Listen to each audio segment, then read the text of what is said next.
While studying consolidation of India as a nation state, it becomes very important to understand the merger of princely states.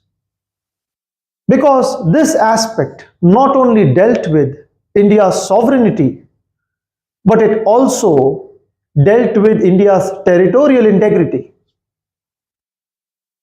It becomes important for us to understand what was the equation between princely states and the British, how the princely states differed from that of directly administered territories. Therefore, we need to understand the evolution of this relationship between the princely states and the British. The evolution from subordination to paramountcy. What exactly was this paramountcy? And what do we mean by lapse of paramountcy? We go back to the year 1765. So 1765 was the year when the British transformed themselves from a commercial entity into a political entity via Treaty of Allahabad. So from 1765 up till 1813, this time period is known as the time period characterized by the policy of ring fencing.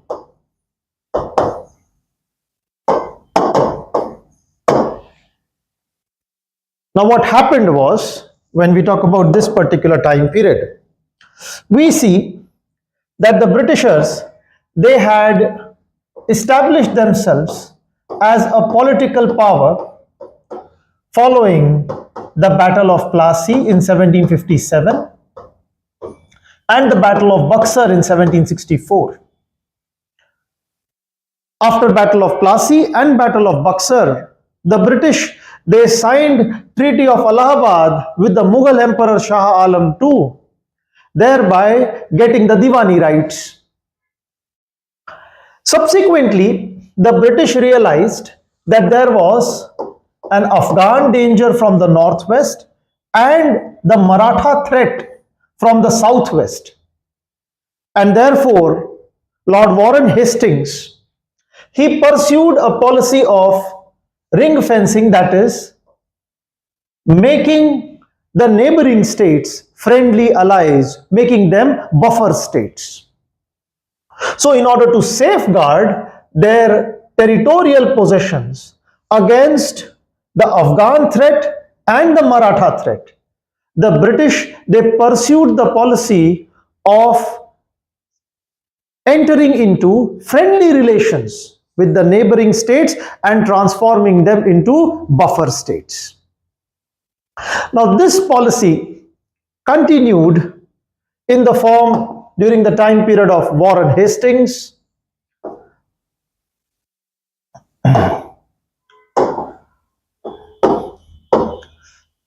as well as during the time period of Lord Cornwallis.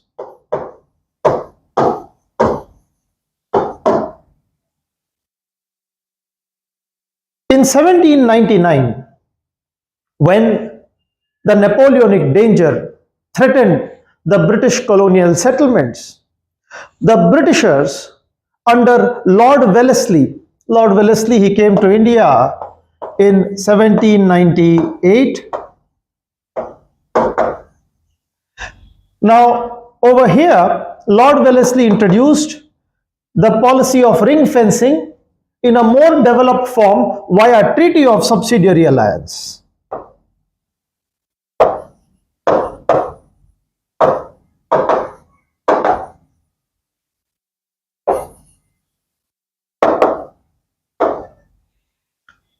So when we are talking about Treaty of Subsidiary Alliance, we see that the British, who had formed friendly relations with the Marathas via Treaty of Salbai, who had friendly relations with Hyderabad, with Carnatic, the British, who were having friendly relations with Awadh, they started insisting upon a subsidiary alliance with all these states. So Lord Wellesley, he signed subsidiary alliance treaty with the Nizam in 1798. And with respect to Mysore, now Mysore was an arch enemy of the British. The Britishers, they shall be fighting 4 wars with Mysore from 1767 up till 1769, which is the first Anglo-Mysore war. The second would be from 1780 to 1784, summed up into Treaty of Mangalore, that is the second Anglo-Mysore war. The third being the 1790 to 1792 Anglo-Mysore war, ending up into Treaty of Seringapatam. And the fourth was the Anglo-Mysore war of 1799, whereby Tipu Sultan was defeated and a puppet ruler from the Vodayar dynasty was installed in Mysore and who signed the subsidiary alliance. So we saw Carnatic, Mysore, Travancore, and subsequently in 1802, we would be having Bajirao II signing the Treaty of Subsidiary Alliance via Treaty of Bassein. And then we also have Awadh signing the Treaty of Subsidiary Alliance. So effectively, when we talk about Lord Wellesley, he shall pursue the policy of ring fencing in a more developed form via Treaty of Subsidiary Alliance. Now this Treaty of Subsidiary Alliance was in response to the Napoleonic threat. And we all know by 1813, Napoleonic threat waned away. Napoleon would be losing a battle, the famous Battle of Leipzig. And subsequently, the British reformed their policy in the form of policy of subordinate isolation.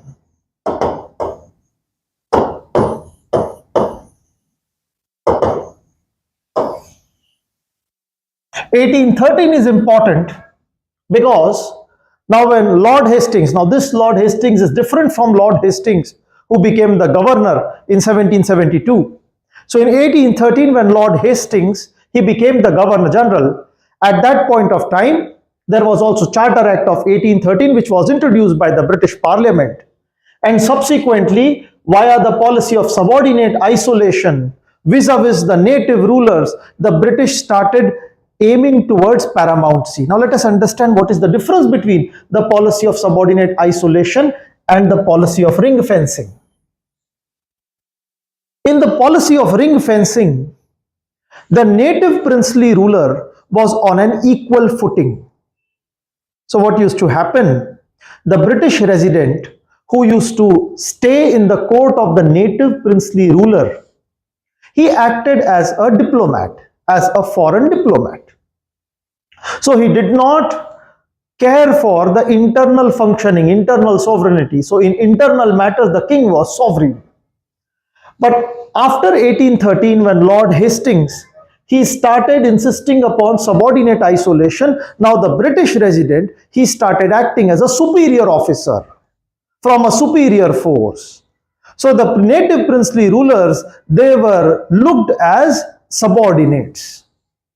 So with every native ruler that who was isolated, there was a policy of subordinate isolation that was pursued by the British from 1813 onwards. That is why in response to this policy, the Marathas, they would be waging a third Anglo-Maratha war, and subsequently we will see that the British, they would defeat the Marathas and the Peshwai would be abolished altogether.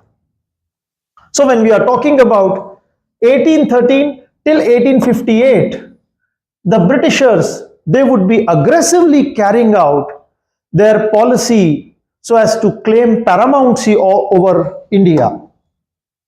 Now coming back to this map, we see that the Britishers, they had already imposed subsidiary alliance in the major part of India.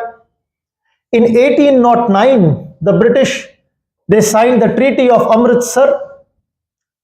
So when we talk about 1809, Treaty of Amritsar.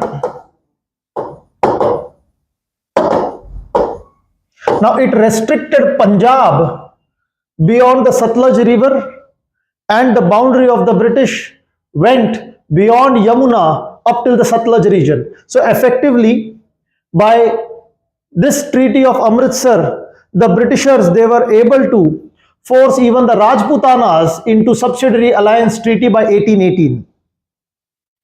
And after 1834, the Court of Directors started directing the government of India to actively pursue subordinate isolation. And it was in this pursuance that the British, they forced Sindh into subsidiary alliance treaty in 1839.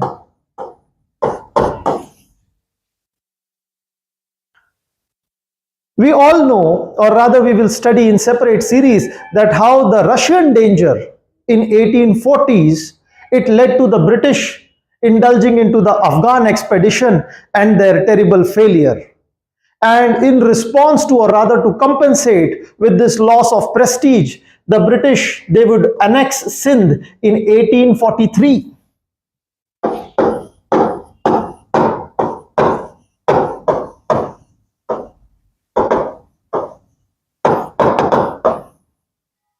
And subsequently we will see by 1849 the Britishers, they would successfully annex Punjab. So what we see is by 1857 the Britishers, they had effectively brought the entire subcontinent under their control, under a centralized control, and they started even pursuing a policy of annexation vis-a-vis the princely rulers. We all know about Lord Dalhousie carrying out annexations of as many as 8 princely states. So what we need to understand over here is that from 1813 till 1858, a policy of subordination or subordinate isolation was pursued by the British. Now post 1858, we see that on 1858 there was Queen's Proclamation, and in this proclamation the Queen took the title Kaisar-e-Hind. Now with Kaisar-e-Hind title, it means now all the princely states, they came together and accepted the Queen as their overlord. This meant from policy of subordinate isolation, the princely states were brought under a single head, under the policy of subordinate union. Therefore, post 1858 onwards, the policy of the British was that of policy of subordinate union. So we can very well demarcate how the British, they transitioned from the policy of ring fencing to that of policy of subordinate isolation, and following the revolt of 1857, we will see that the policy of subordinate union was what defined the relationship between the British Crown as well as the princely states. Now during World War I, which ended in 1919, after this we see all monarchies, all princely states in Europe, they were exterminated via Paris Peace Conference. And at that point of time, there were the Montfort reforms which were introduced, and these Montfort reforms in 1921, or on the basis of recommendations of these Montfort reforms, in 1921, a Narendra Mandal was formed.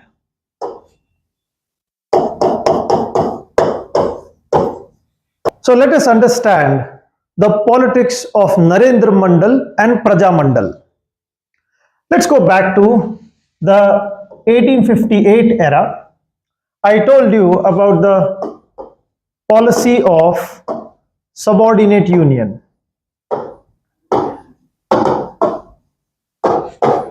Now what started happening? By 1858, we had important princely states like that of Kashmir,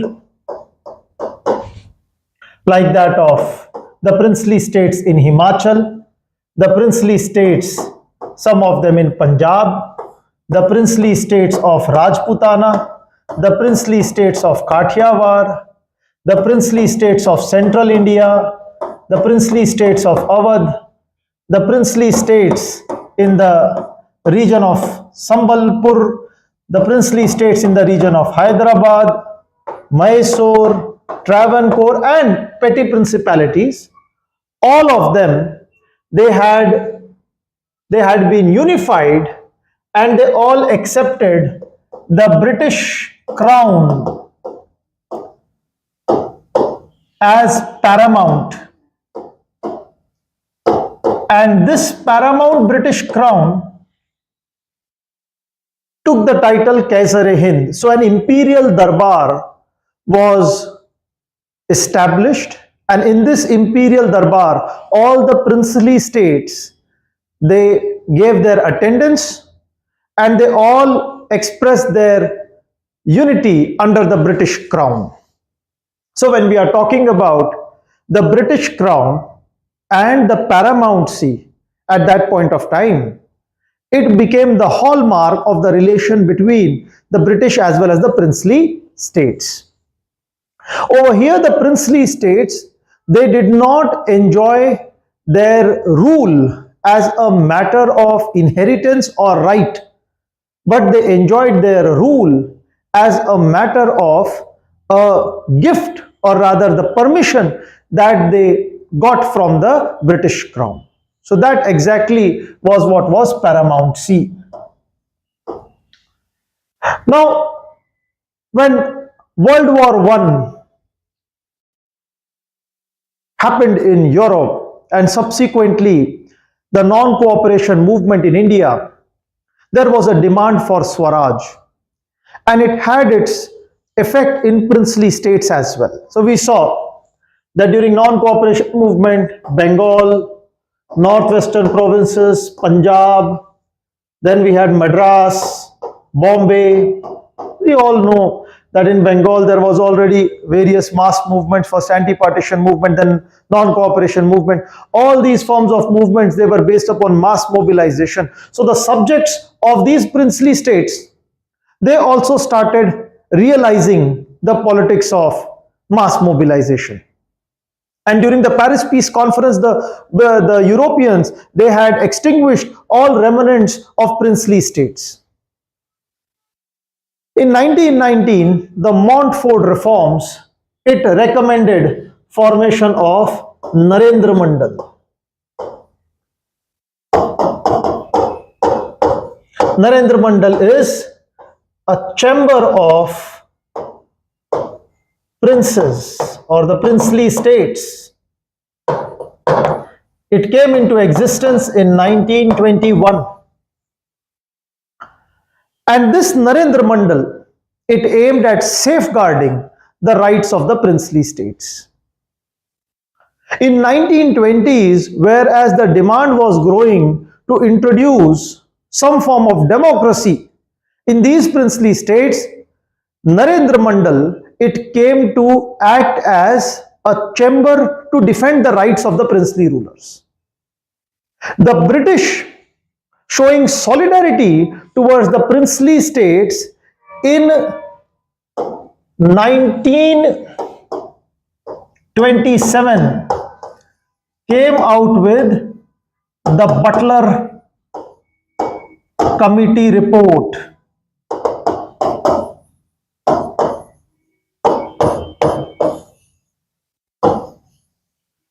Now, Butler Committee in 1927, it will rule out handing over these princely states to the British administered territory. So effectively, these princely states would have continued to rule as feudal entities, whereas the neighboring the neighboring British provinces, they would have some form of democracy in their territories, directly administered territories.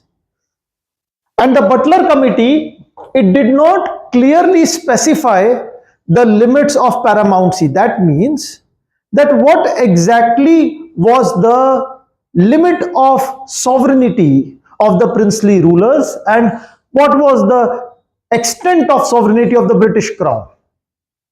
So what Butler Committee stated, that paramountcy shall adopt itself with respect to changing times. So after the Butler Committee report, there emerged demand for some form of democracy in these princely states, giving rise to Prajamandal movement. We all know the Prajamandal's All India State People's Conference held in 1927. And this prompted the British so as to come with reforms in favor of the princely states to counter the nationalist movement.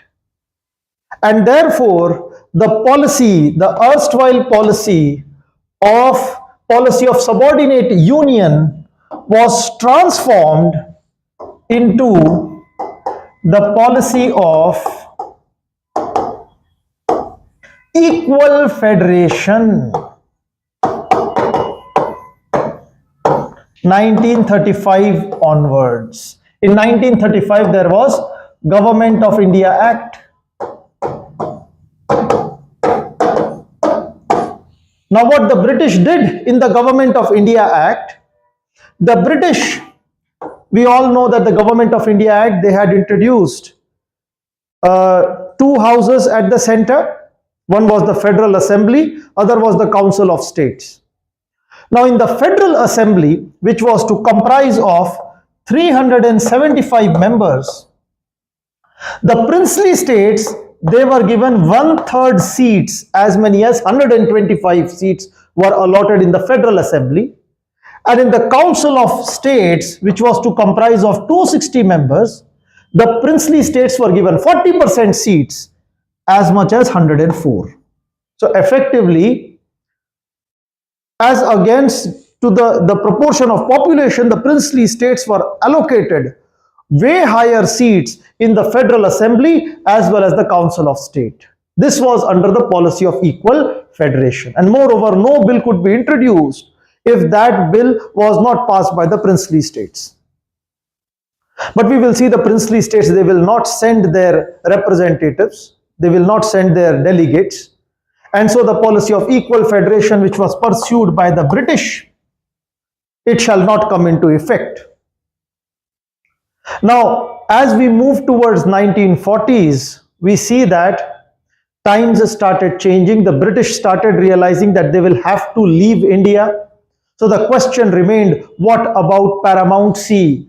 What about this paramountcy which had been the outcome of the policy from 1813 onwards?